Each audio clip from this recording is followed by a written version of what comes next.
seryoso po ngayon. So, if ever po na may makita po tayo any signs of problems during our assessment, mas malalaman po natin kung ano pa talaga ang dapat nating gawing intervention para sa recovery stage ninyo. So,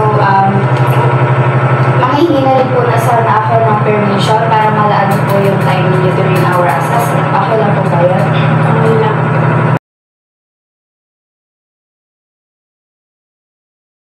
For the first part of the assessment, kumusta po kayo?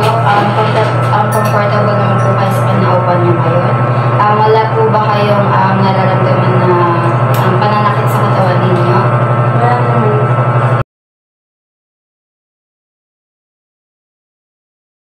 Okay, so bali pwede ko po bang mahingi yung height and weight niyo po kung alam niyo po yung last? Sa height po 4'11" po, then sa weight po 55.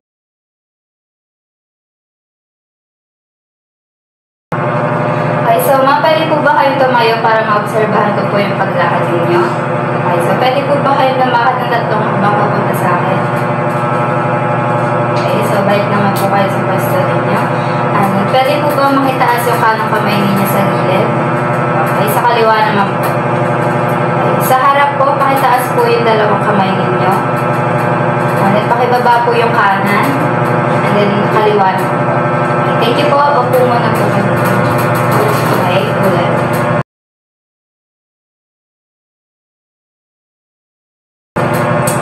Next is, nakailang ligo po kayo sa isang araw? 2 po. So, kapag kayo po ba ay naliligo, kasama po ba yung buong katawan mula ulo or hangbat lang po? Pag ano po gabi po, madalas sa bakit lang. Pero sa umaga po rin. Sa pagsisipilyo naman po, ilang beses po kayo nagsipilyo sa isang araw? Umaga, tanghali, gabi. Okay, so kayo po ba ay nagpapacheck up regularly sa dental clinic? If yes po, kailan po ang huling check up ninyo? Around May po, last May. This year.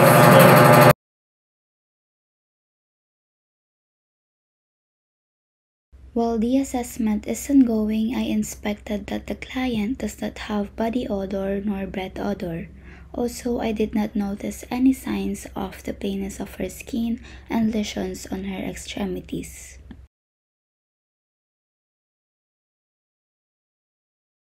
Okay, so while inspecting the client, there is an appropriateness in her responses during the assessment.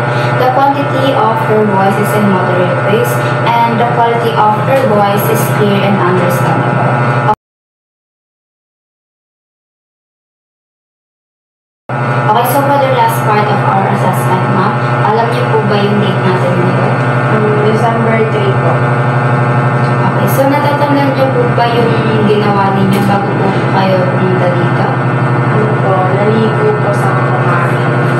Okay, so thank you po ma'am for your time and cooperation in this assessment. Okay, so babalik lang po ako for your to update you sa mga results ng assessment.